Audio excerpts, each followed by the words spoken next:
మీకు ఎలా అనిపించిందా? అలా మన చరిత్ర గురించి ఇలా ఇంత ఇదిగా ఉండేది మన చరిత్ర మనకు తెలియదు ఎవరికి కూడా. ఇంత మన పాత జనరేషన్లో మన దేశం కోసం, మన ధర్మం కోసం ఎంతో లక్షల మంది ప్రాణాలు చేశారు. కానీ మరి ఇంత దారుణంగా, ఇంత హీనంగా చేశారు తెలియదు. కానీ మనం ఈరోజు స్వచ్ఛంగా భారతదేశంలో మనం ఎదురు బొట్టు పెట్టుకున్న కారణం అంటే మనం పెట్టుకునే బొట్టు కాదన్న, వాళ్ళు చిందించిన రక్తం పెట్టుకుంటున్నాం అన్న. సినిమా మాత్రం సూపర్ ఉంది. చాలా అంటే హిందువులకి కొంచెం హై ఇచ్చే రేంజ్ లో ఉంది కొన్ని సీన్లు అని చెప్పేసి చాలా బాగుందన్న.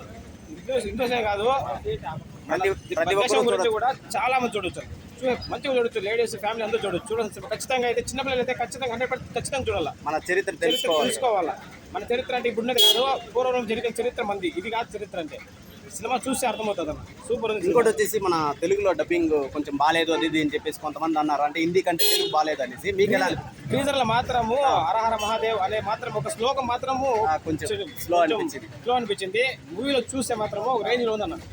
చాలా చాలా చాలా బాగుంది. అంటే మీకు హీరో యాక్టింగ్ ఎలా అనిపించింది? హీరో మాత్రం ఎక్సలెంట్, చంపినాడు, జీవించినాడు. నిజంగా ఎక్స్పెక్ట్ చేయలేదు ఎంత హీరో అనేసి. రష్మిక యాక్టింగ్ చాలా బాగుంది. పుష్పలో ఏదో అనుకున్నాం కానీ దీనిలో మాత్రం చాలా పద్ధతిగా మాత్రం చాలా మంచిగా వచ్చింది.